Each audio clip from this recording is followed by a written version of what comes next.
Vamos a hablar entonces acerca de circunstancias especiales en reanimación.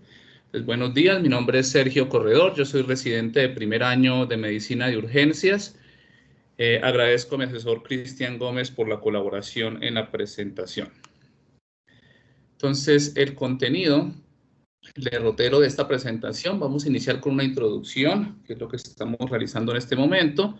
Posteriormente hablaremos de los casos especiales, específicamente embarazo, taponamiento cardíaco, neumotórax, atención e intoxicaciones, basándonos específicamente en intoxicaciones por anestésicos locales, bloqueadores de canales de sodio y opioides.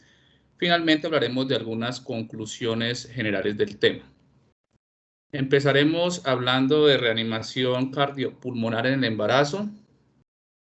Debemos tener en cuenta que el tratamiento del paro cardíaco en el embarazo es un desafío, pues debido a los cambios anatómicos y fisiológicos que se dan durante la gestación, que generalmente inician a partir de la semana 20 con un ADME hacia la semana 32. Es por tanto importante tener equipos de código azul en los cuales estén incluidos tanto emergentólogos como ginecobstetras, pediatras, neonatólogos, anestesiólogos y se tenga conocimiento de estos protocolos. La literatura en estos casos y en la mayoría de casos especiales es en gran parte observacional, pues hacer estudios analíticos por los dilemas éticos tendría grandes dificultades. Generalmente, si la gestación tiene menos de 20 semanas, se debe realizar el protocolo habitual de reanimación, incluyendo sus medicamentos, y si tiene más de 20 semanas o si el útero sobrepasa la cicatriz umbilical, debería realizarse el protocolo adicional que mencionaré. Entonces, la Sociedad Americana del Corazón nos da esta mnemotecnia con letras para verificar o para mirar la etiología en el paro cardíaco en el embarazo. La A se refiere a complicaciones con la anestesia, la B se refiere a bleeding, a sangrado, que puede ser al momento del parto, o puede ser durante la gestación por un aborto o una abducción de placenta.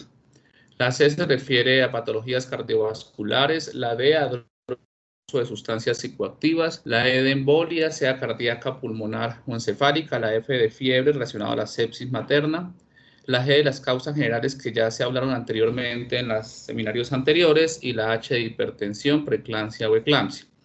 Entonces hay que tener en cuenta que la fisiología del embarazo, como mencionaba anteriormente, pues tiene unos cambios importantes a partir de la semana 20 principalmente. Como vemos en la imagen, diferentes sistemas se ven afectados, pero la parte respiratoria, cardíaca y gastrointestinal principalmente es la que se correlaciona con estos procesos de reanimación en gestación. Entonces, en la parte respiratoria hay una disminución del volumen residual con esta presión del útero grávido hacia el diafragma, también aumenta la frecuencia respiratoria, disminuye la presión de CO2, aumenta la presión de oxígeno. En la parte cardíaca, pues de base tenemos que el gasto cardíaco se ve aumentado, hay una mayor demanda metabólica por parte de ese útero grávido, pero también es importante destacar que el útero al aumentar su tamaño, sobre todo en posición supina, presiona los grandes vasos, la aorta y la cava, lo cual puede generar o va a generar que haya una disminución del retorno venoso en esa posición. Esto es importante en este proceso de reanimación. Y de la parte gastrointestinal, pues aumenta el riesgo de reflujo por una disminución del esfínter esofágico inferior, aumenta el riesgo de aspiración y esto está relacionado al proceso de intubación orotraqueal, ya que la ventilación y protección de la vía aérea es muy importante en el caso de las gestantes. Dentro de las principales causas de muerte durante la gestación, en Estados Unidos tenemos condiciones cardiovasculares, hemorragias. Resalto las condiciones de salud mental. Esto es un informe de la CDC del 2008 al 2017. En un informe posterior de 2018 a 2019 se ve como las condiciones de salud mental escalan las primeras posiciones. ¿Por qué lo resalto? Porque, digamos, un paro en una gestante también puede estar correlacionado a un abuso de sustancias psicoactivas o medicamentos y tendría que, en este caso, el protocolo combinar tanto el proceso de intoxicación como el de la gestante como tal. En Colombia, las principales causas es el trastorno hipertensivo asociado al embarazo y la hemorragia obstétrica. Este es el algoritmo que nos da la AJA para el manejo de la gestante en paro cardíaco. De esto resalto, en primer lugar, pues las medidas de soporte vital básico y avanzado pues son las mismas, con medicamentos y las maniobras de reanimación. Considerar la etiología del paro. Se hace un énfasis en el manejo de la vía aérea, la intubación temprana, el desplazamiento uterino y la cesárea perimortem, que ya lo mencionaré un poco más detalladamente. Entonces, dentro de las recomendaciones que nos da la AJA, en primer lugar, pues está planear equipos para paro cardíaco en embarazadas, donde esté incluido el obstetra, el neonatólogo, medicina de emergencias y anestesiólogo. Y en caso de que el paro sea extrahospitalario, transportar a un centro inmediatamente a la gestante donde haya manejo para cesárea perimortem. Estas son de las recomendaciones más importantes. Una de ellas es el desplazamiento lateral hacia la izquierda del útero para evitar esta compresión de los grandes vasos que mencionaba anteriormente, de la aorta y de la cava, y así ayudar al retorno venoso, esto en conjunto a las maniobras de RCP. La priorización de la oxigenación y el manejo de la vía aérea, y evitar pues la monitorización fetal debido a las interferencias que puedan generarse. Entonces, este desplazamiento puede hacerse del lado izquierdo de la gestante con las dos manos hacia lateral y hacia anterior el útero, o del lado derecho con una mano. Entonces, respecto a esta posición de la gestante, este es un metaanálisis realizado en Japón en el año 2022, y en él pues comparan el efecto de la posición materna durante la reanimación cardiopulmonar y el respecto de la calidad de las maniobras de reanimación. Entonces, aquí están comparando no solo el desplazamiento del útero, sino la maniobra como se está realizando. Entonces, comparan la posición supina y la lateralización hacia la izquierda completa de la gestante, es decir, generar un ángulo en la tabla rígida que permita que por gravedad el útero se desplace hacia la izquierda y descomprima los grandes vasos. Al comparar estas dos maniobras, se encontró que respecto a la profundidad de las compresiones hubo una diferencia del 18.77%, favoreciendo la posición supina de la gestante con desplazamiento manual. Lo mismo ocurrió con una diferencia del 9.14% respecto a la posición de las manos. Entonces, ¿qué se resalta de este punto?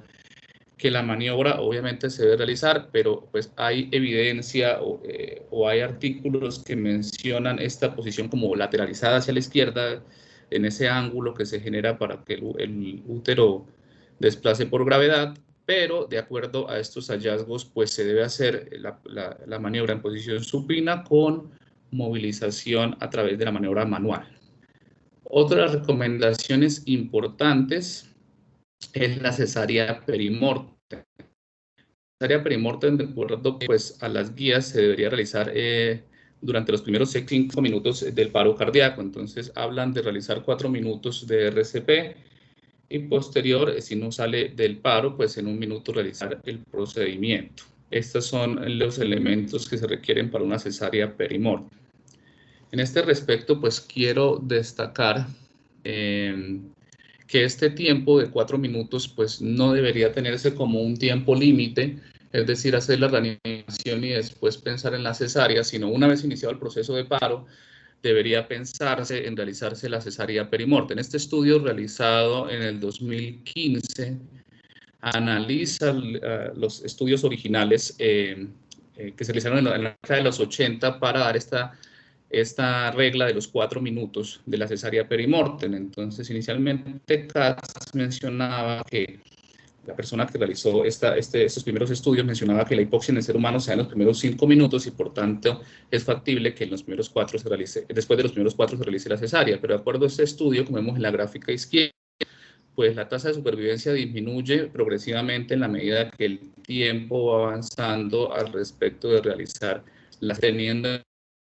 también que en muy pocos casos, en este caso en la gráfica a la derecha se puede ver que solo 4 se realizan en los primeros 5 minutos, teniendo en cuenta dificultades técnicas, paros extrahospitalarios o demoras en la atención.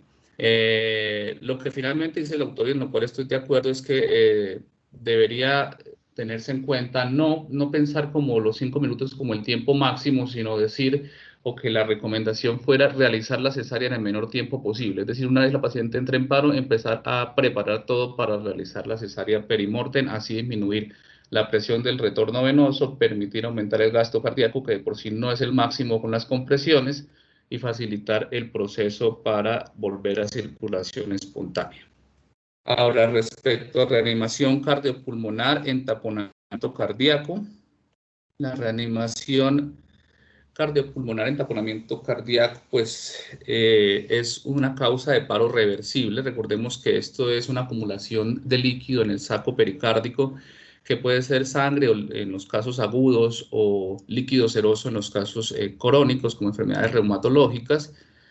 En los casos de lesiones, comúnmente son lesiones penetrantes, aunque el trauma cerrado de tórax también puede generar este tipo de acumulación de líquido. Hay que recordar la triada clásica de Beck, aunque pues en estos casos de paro no aplicaría, que es la hipotensión, los ruidos cardíacos velados y la ingurgitación venosa. El ecocardiograma tiene una sensibilidad del 90 al 95% para diagnosticar esta patología. Entonces, ¿qué recomendaciones nos da la guía en el taponamiento cardíaco en contexto de paro? Las guías europeas específicamente, pues porque la AJA no es muy específica en estos casos. Lo primero, pues que el ecocardiógrafo en el punto de atención apoya el diagnóstico.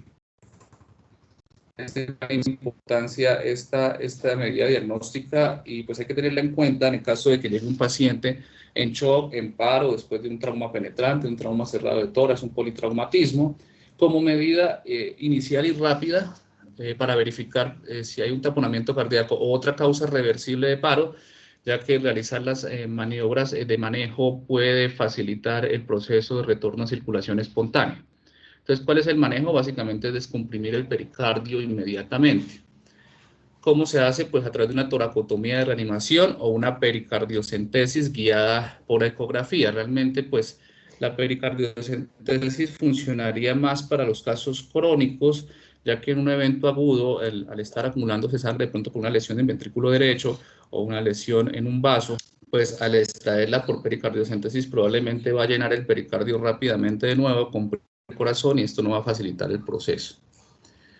Este es una ecografía en cabecera de cama realizada en un taponamiento cardíaco, en una visión subsifoidea.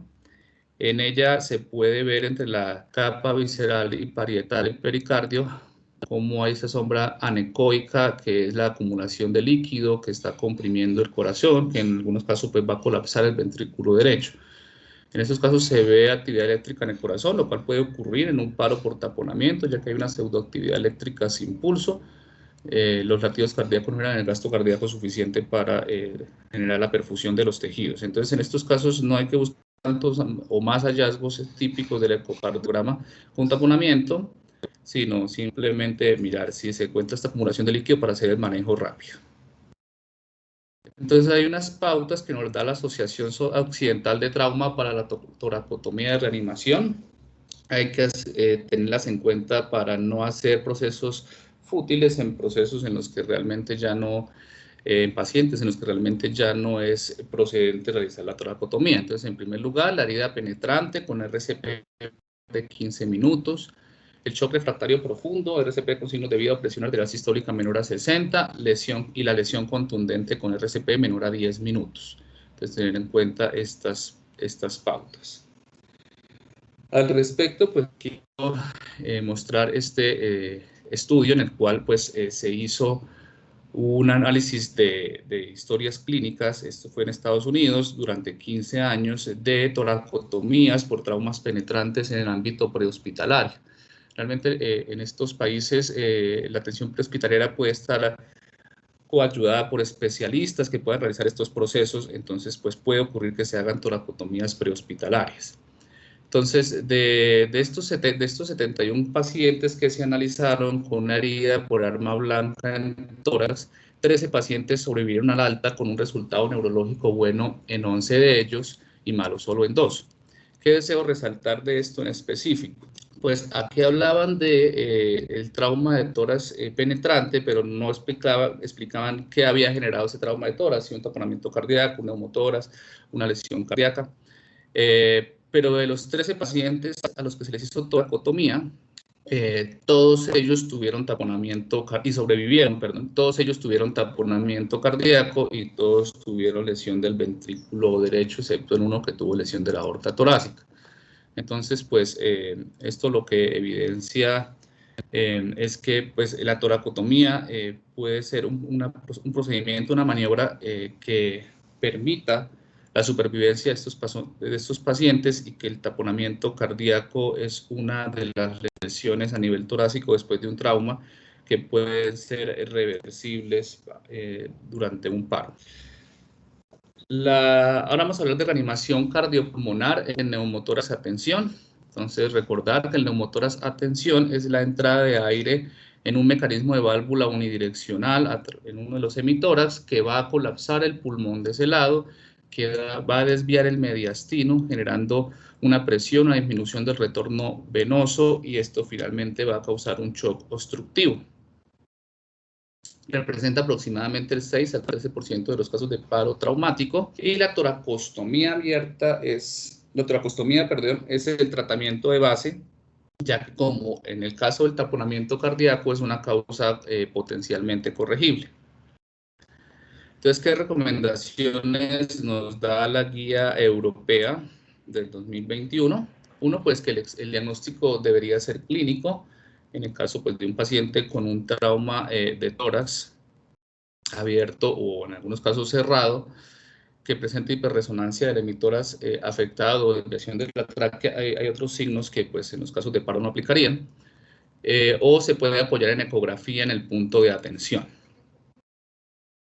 Lo más importante en estos casos es descomprimir el tórax inmediatamente dentro de lo posible a través de toracostomía abierta, a través de un tubo a tórax. Nos mencionan, igual que la TLS, que la descompresión con aguja también puede servir como un tratamiento rápido, esto dependiendo del contexto donde ocurra esta situación, pero realmente cualquier intento de descompresión con aguja debe ir seguido de una toracostomía abierta o un tubo de tórax. Entonces, realmente la descompresión con aguja puede tener fallas en la técnica al elegir el tamaño de la aguja por el grosor torácica, también puede no llegarse al espacio pleural. Entonces, realmente puede tener fallas, puede que no sea satisfactorio el proceso y finalmente igual haya que realizar una toracostomía. Entonces, realmente es lo que primero se debe pensar al momento del paro. Entonces, al respecto, hay un estudio que también nos muestra descompresión torácica en casos de trauma en el ambiente prehospitalario, traumas de tórax en los que se sospechaba neumotórax. En ellos se comparó la efectividad de realizarlas con punción con aguja o con tubo a tórax. Digamos, no es un estudio con una población amplia, pero pues sí nos permite ver, por ejemplo, en este caso, cómo en 17 pacientes que se intentó la descompresión con aguja solo fue satisfactorio en 3 de ellos, y incluso en uno de esos pacientes no tenía neumotórax.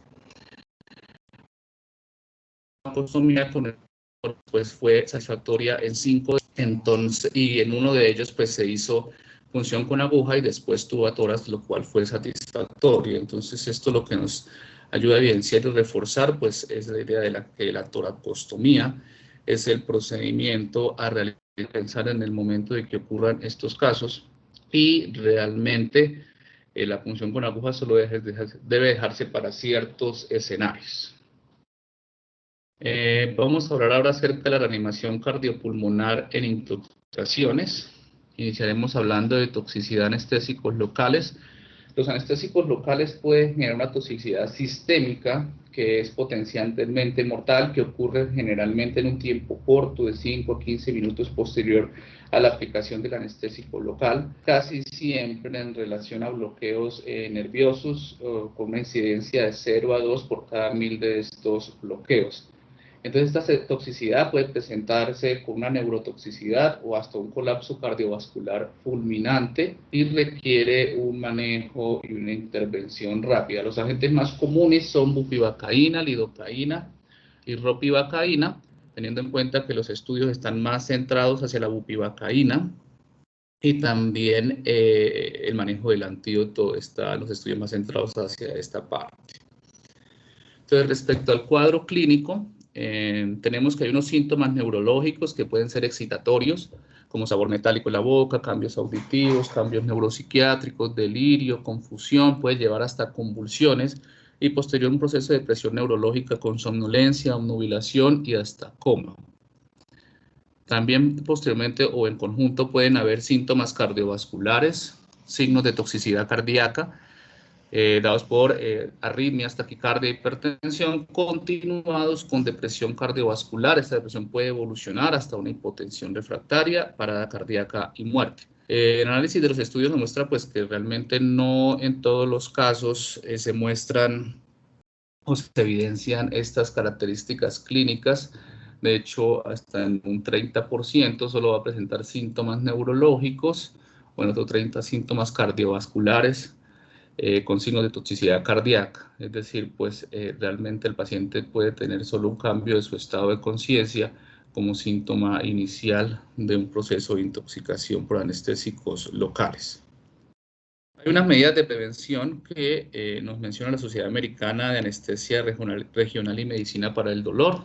Una de ellas pues, es los bloqueos periféricos guiados por ecografía, que pueden disminuir la incidencia de estas intoxicaciones de un 30 a un 50%, aplicar la menor dosis efectiva posible, tanto en volumen como en cantidad del medicamento, una inyección fraccionada y progresiva, deteniéndose cada 15 a 20 segundos para verificar el estado hemodinámico del paciente, aspirar a través de la aguja para evitar una inyección intravenosa, marcadores de inyección intravenosa con epinefrina y monitorizar al menos 30 minutos al paciente. Como mencioné anteriormente, la reacción casi siempre es a los 5 o 15 minutos, pero en algunos casos ocurre que hasta una hora después de aplicado el medicamento pueda generarse el efecto tóxico. Dentro de los factores de riesgo que también nos habla la Sociedad Americana, uno son las características del paciente, las edades extremas, la baja masa muscular, específicamente neonatos, niños y ancianos frágiles, mujeres con comorbilidades como diabetes, enfermedad renal o hepática, las características del anestésico local, el tipo de bloqueo, el fármaco, porque por ejemplo la bupivacaína tiene un rango terapéutico más estrecho y esto es lo que facilita la intoxicación con este medicamento, su efecto, y el lugar de la realización de la técnica. De acuerdo a la sociedad, más del 20% fueron fuera del hospital y hasta un 50% por médicos no anestesiólogos.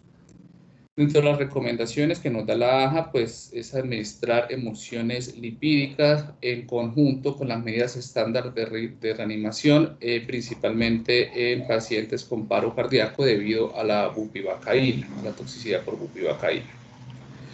Aunque pues, no puede extrapolar, digamos, en el caso de que llegue un paciente con intoxicación por otro anestésico, pues no solo guiarnos por lo que digo, la recomendación de que sea solo por bupivacaína, sino pues realizar también el manejo claramente. Entonces, la emulsión lipídica, ¿cómo se aplica? En pacientes de más de 70 kilos, se aplica una emulsión lipídica al 20%, 100 mililitros, en 2 a 3 minutos, y pues se continúa una infusión de 200 a 250 mililitros en 15 a 20 minutos. Y si pesa menos de 70, un bolo de 1.5 mililitros por kilogramo y continúa una infusión de 0.25 mililitros. Si el paciente permanece inestable, en este caso sale del paro y presenta aún toxicidad cardíaca, se debe doblar la dosis, se debe administrar nuevo bolo, se debe doblar la dosis de la infusión, recordando el límite de 12 mililitros por kilo. Entonces, a veces pues, se tiende a pensar que ciertos antídotos no deberían utilizarse durante el paro porque pues, su función no es adecuada o no aplica para estos casos. Pero en el caso de las emulsiones lipídicas, sí hay estudios que muestran que si se aplican durante el paro, van a facilitar volver a circulación espontánea y disminuir, una vez se vuelva a circulación espontánea, los síntomas de cardiotoxicidad. Entonces, por ejemplo, en este metaanálisis se verificó 26 publicaciones originales, de las cuales se incluyeron 13, en las cuales las emulsiones lipídicas eran una variable independiente. En el forest plot se puede ver una comparación a favor de utilizar las emulsiones lipídicas versus no usarlas y hacer solo maniobras de reanimación convencionales, encontrando unos ratio total del 0.24 en favor de aplicar estas emulsiones lipídicas, lo cual aumenta la supervivencia de los pacientes. Entonces, realmente, pues, sí es adecuado utilizar estas emulsiones en estos casos. Respecto a toxicidad por bloqueadores de canales de sodio, hay que tener en cuenta que el bloqueo de estos canales generalmente causa más que todo efectos cardíacos. La sobredosis puede causar hipotensión, arritmias y finalmente la muerte. Los hallazgos característicos del cardiograma generalmente se ven ensanchamiento de QRS, una S importante en D1, R en ABR y un patrón de rama derecha. Generalmente el tratamiento consiste en alcalinización del suero. Entonces, ¿qué medicamentos se encuentran dentro de los bloqueadores de canales de sodio? Algunos antiarrítmicos como procainamida, lidocaína, propafenona, sotalol, antidepresivos tricíclicos, y estos son muy importantes porque las intoxicaciones por ellos son frecuentes, como la mitriptilina, y inhibidores de recaptación de serotonina, como fluoxetina. A veces se tiende a pensar que solo los tricíclicos tienen efecto bloqueante de canales de sodio, pero los inhibidores de serotonina también. La cocaína hay que tener en cuenta también en estos casos, porque a pesar de que tiene pues más un efecto simpático mimético, también tiene efecto bloqueando los canales de sodio y puede requerir el manejo de alcalinización de suero. ¿Por qué es importante estos casos de intoxicación por bloqueadores de canales de sodio? Digamos, como mencionaba, la intoxicación generalmente es por antidepresivos tricíclicos, y como vemos en Colombia, de acuerdo al Instituto Nacional de Salud, los principales casos de intoxicación por sustancias químicas se da por medicamento. El instituto pues no es muy específico qué tipo de medicamento, pero si extrapolamos a la evidencia en Estados Unidos, podemos ver que los antidepresivos corresponden al 11.4%, están en segundo lugar en los casos de intoxicaciones por sustancias químicas, y los tricíclicos corresponden dentro de estos antidepresivos al 11.6%, y los inhibidores de recaptación de serotonina al 36%. Entonces, pues es un porcentaje importante de pacientes que puedan presentar intoxicación a este medicamento. Entonces, el manejo que nos recomienda la AJA es la administración de bicarbonato de sodio. En este caso lo recomiendan si el QRS está más prolongado de 120 milisegundos, pero algunas guías nos mencionan 100 milisegundos. También el uso de terapia ECMO para el manejo de paro cardíaco refractario. Entonces, el electrocardiograma, podemos ver cómo se ve el QRS ensanchado, cómo se ve una importante descende 1, un patrón de bloqueo de rama derecha, y en este estudio que nos muestra el rol del bicarbonato de sodio en el manejo de algunos tóxicos, se puede ver cómo al aplicar un bolo de bicarbonato cambia rápidamente, en un paciente con intoxicación por antidepresivos, cambia rápidamente estos hallazgos electrocardiográficos, es decir, pues su función es bien importante. Hay otro tipo de manejos que se han analizado, no están dentro de las recomendaciones, pero ya hay estudios en que los mencionan. Uno de ellos es el manejo con emulsiones lipídicas intravenosas. Quise mostrar este reporte de caso pues porque está dentro de la literatura nacional, y también pues nos permite ver el manejo de esta emulsión lipídica. Fue un reporte en el Valle del Lili en el 2020. Se refiere a una mujer de 28 años que tuvo una importante sobredosis con amitriptilina de 33.7 gramos, presentando convulsiones. Fue encontrada por su pareja una hora después de la ingesta del medicamento. Ingresa, es tratada con diazepam, intubación orotraqueal, pero posteriormente presenta un paro cardíaco. Se le realiza RCP por 5 minutos, se aplica 100 miliequivalentes de bicarbonato y 4 gramos de sulfato. Posteriormente presenta un segundo paro, se aplica otra dosis de bicarbonato, pero pues realmente en este caso ya no sale, no retorna a circulación espontánea. Entonces se inicia un bolo de 1.5 mililitros por kilo de emulsión lipídica al 20, recuperándose a los 10 minutos de la parada cardíaca. Se continúa infusión lipídica, no se continúa bicarbonato de sodio, esto es importante, a 0.25 mililitros por kilo por 30 minutos, y finalmente se normalizó el QRS. Al final, pues se destetan vasopresores a las 24 horas sin déficit neurológico. Entonces, pues se puede ver, a pesar de que es un reporte caso, que no es algo que tenga una evidencia pues fuerte para dar la recomendación ya, pero pues es como para ir analizando. Respecto finalmente a la sobredosis de opioides, tenemos que la sobredosis de opioides es un problema de salud pública importante, sobre todo en Estados Unidos, igual acá también se ven casos. Genera 115 muertes por día en Estados Unidos, generalmente en pacientes adultos jóvenes o en edad media, y afecta hasta 2 millones de estadounidenses. ¿Esto qué va a causar? Pues inicialmente una depresión respiratoria que va a llevar a un paro respiratorio y a un paro cardíaco.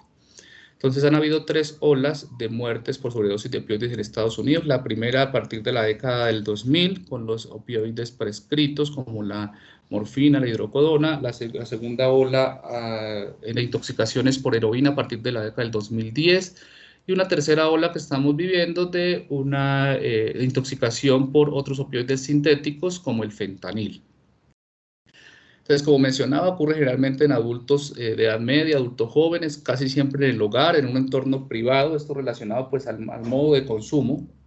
Es menos probable que sea presenciado y reciba RCP, de acuerdo a esto pues de que ocurre en hogares, en entorno privado, y pues esto va a dificultar las maniobras de reanimación y que el paciente retorne pues o que tenga una tasa alta de supervivencia.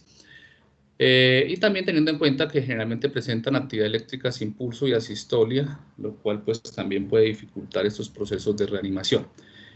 ¿Qué recomendaciones nos da la AJA? Entonces, pues realizar ventilaciones de rescate con bolsa máscara en los casos en los que no haya una respiración espontánea y en el caso de que no retorne y se sospeche la intoxicación por opioides, claramente. Y en el caso de que no retorne, iniciar medidas de ACLS y BLS estándar. Cuando hay un paciente con paro cardíaco, se debe priorizar las medidas estándar de resucitación respecto a la administración de naloxona, pero si el paciente definitivamente tiene pulso, pero no una respiración normal, sí se debe pensar en la administración de la naloxona. Muestro el algoritmo en este caso porque es importante ver cómo en la guía aún se considera el uso de naloxona a pesar de que el paciente no tenga pulso. Entonces, pues, dentro de lo que revisé, digamos, la naloxona no tendría una función realmente, en este caso ya del paro, porque pues ya no se evitó el paro respiratorio, ya no se evitó la depresión respiratoria, y pues realmente ya no tendría una función específica. Entonces, a pesar de que esta recomendación está en la guía del 2020, hay un consenso de expertos del 2021 que se publicó también por la AJA, en la cual ya definitivamente es poco probable que la naloxona sea beneficiosa en el proceso del paciente que se encuentra en paro. En paciente en paro respiratorio sí definitivamente se usa, pero en paciente en paro cardiorrespiratorio pues ya no es beneficiosa y pues ya realmente no la recomiendan. Probablemente en la siguiente guía la recomendación de esa recomendación velada de la naloxona en caso del paciente sin pulso pues ya no va a estar.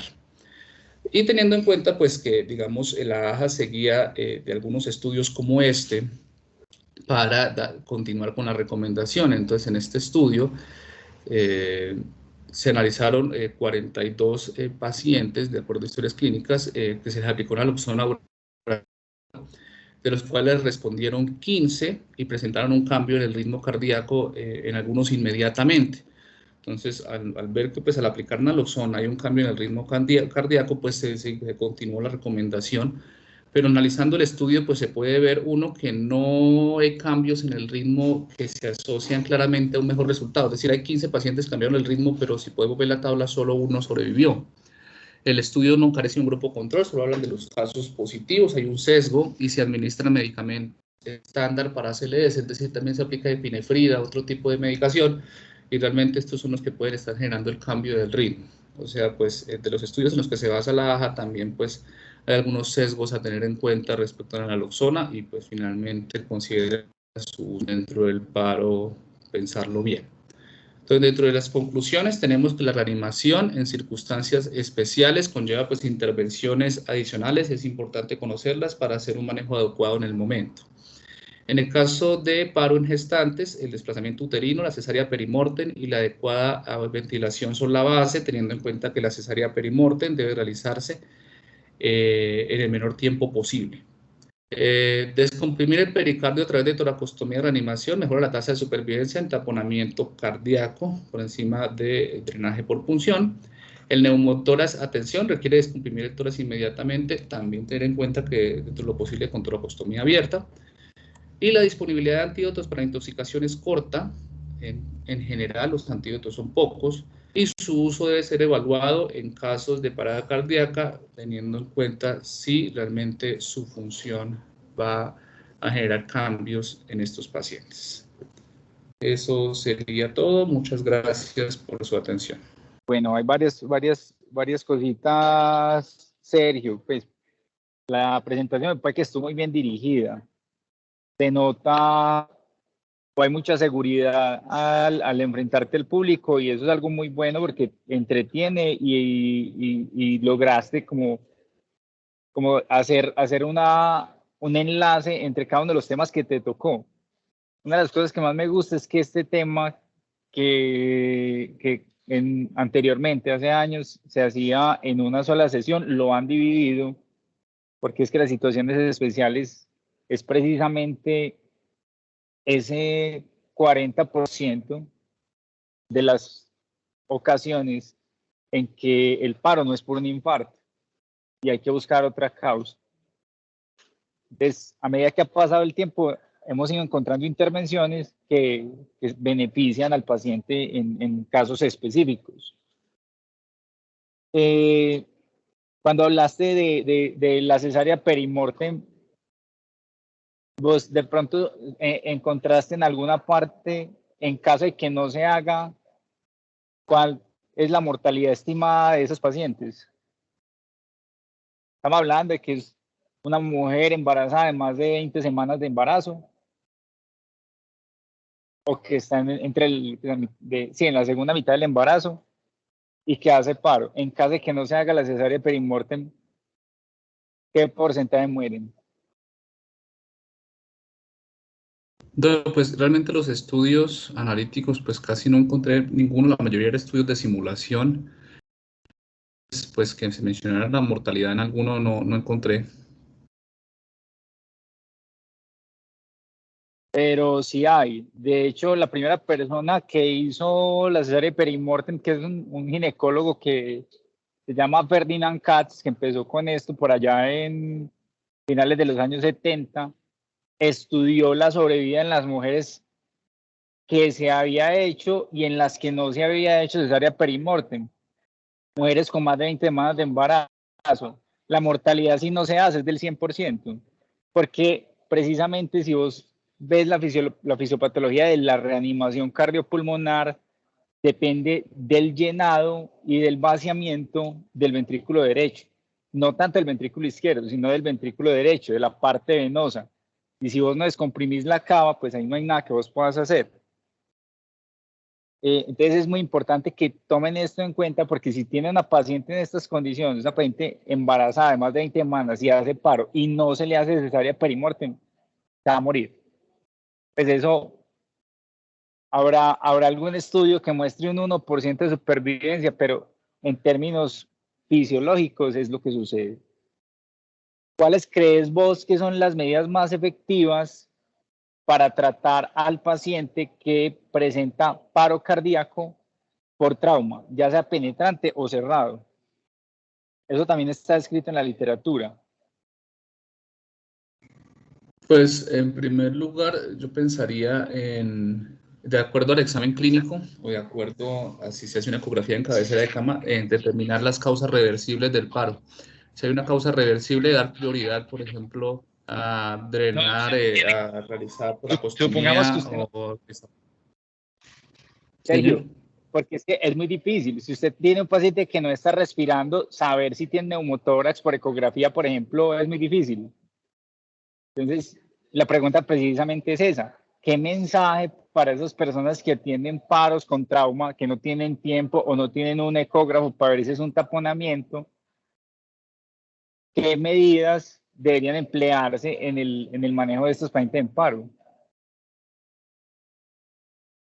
Pues si en base a la sospecha clínica, hay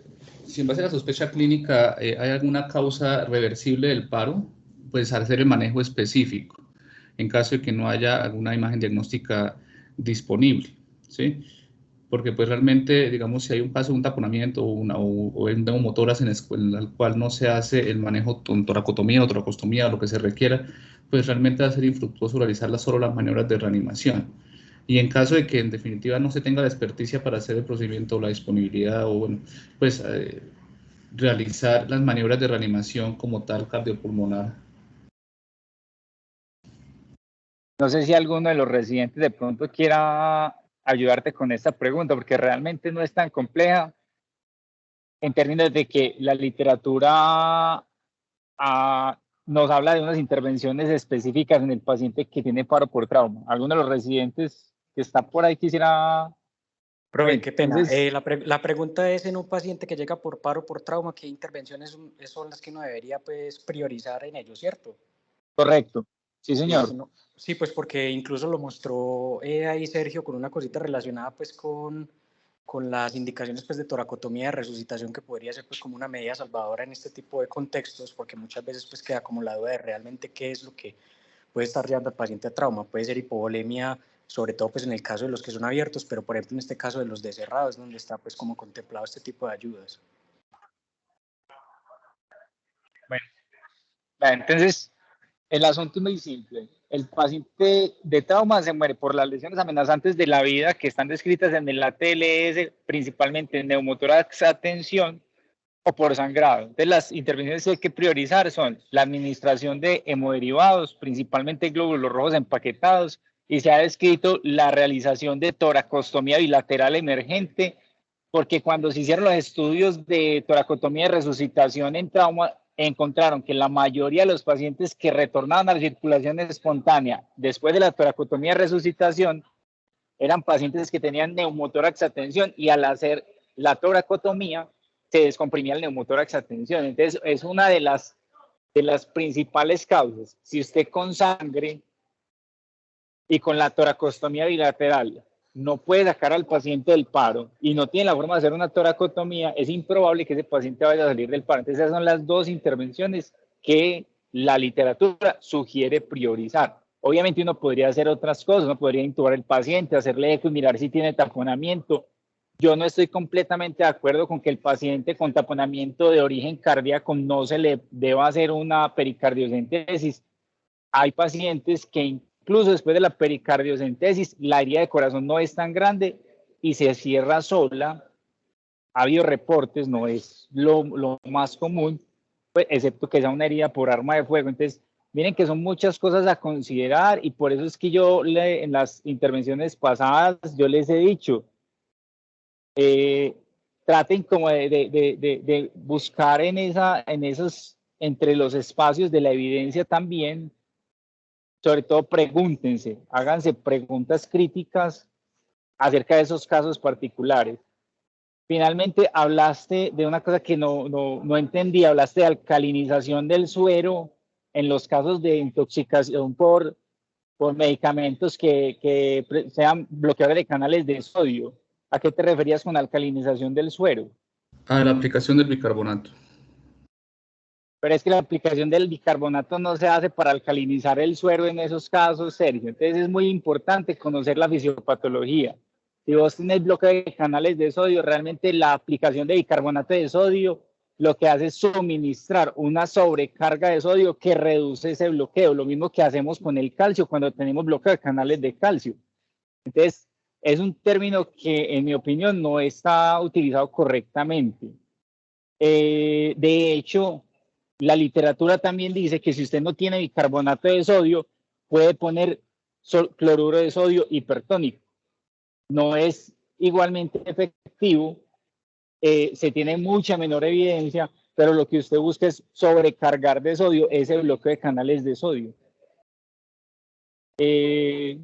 Bueno, termino mi intervención ahí. De nuevo, muchas gracias. Hay Sergio en el chat una pregunta de la doctora Angélica. Te cuestiona si las infusiones lipídicas requieren algún tipo de acceso venoso central o se pueden utilizar con un catéter periférico. Se pueden utilizar con un catéter periférico. Justamente tuvimos esa discusión en toxicología esta semana y me explicaban que se puede utilizar con catéter periférico, no necesariamente solo con catéter central. Y había visto ahorita la mano levantada el doctor Luis David, no sé si tiene todavía alguna opinión o si ya fue mencionado su comentario. Buenos días. Antes, Juanma, que vi que volviste a levantar la mano, quería hacer una acotación acerca de la parte de cuando hace la mnemotecnia de ABCD en paro de embarazadas, cuando llegaste a la D, que es drugs, realmente más que pensar en drogas psicoactivas, recuerde que en embarazo siempre se piensa inicialmente en intoxicación por sulfato de magnesio. Y digamos lo que la mnemotecnia debe llevar inicialmente a pensar en eso. Lo segundo es más una pregunta, Sergio, y es por qué no mencionaste hipotermia e hipertermia, sabiendo que estaba dentro de las condiciones especiales que te correspondían. Doc, eso pues fue una discusión en conjunto con mi asesor, que me refirió y llegamos a la conclusión que por cuestiones de tiempo no se alcanzaron a tocar todos los temas. Buenos días. Permiso, yo hago una réplica cortica. Profe, lo hablamos Sergio y yo, y cuando estábamos haciendo como la evaluación preliminar de la charla, vimos que aproximadamente tenía una duración de 40 a 43 minutos con esos 4 temas, y viendo que por cuestiones de epidemiología local, nosotros no nos veíamos enfrentados con frecuencia a paros cardíacos de etiología relacionadas con, digamos, hipotermia o hipertermia, pues que no era algo frecuente. Yo le sugerí que por ahora lo suprimiéramos por cuestiones pues de operativas, especialmente para el tiempo, priorizando las otras condiciones. Bueno, ahí les voy a mencionar algo. Me llama la atención que con estos cambios climáticos pensemos que estamos muy ajenos a la hipo o a la hipertermia. Entiendo que nosotros no somos un país de temperaturas extremas, pero me parece que sí viene al caso tales situaciones. Lo segundo es que si se ponen a ver, tanto en la charla de hoy como en la de mañana, no están todas las situaciones especiales, es decir, que se trataron de elegir las más relevantes, ¿sí? Porque no están todas. Y me parece que también debe ser un ejercicio que hagan, que si a mí me dan 40, 45 minutos y tengo que hablar, entonces, ¿cómo es que tengo que hablar acerca y abordar el tema para poder tocar todo lo que me corresponde? Porque me parece un poquito aventurado que ustedes decían que cortan o no cortan. Listo, y eso va para todos y para el resto de presentaciones.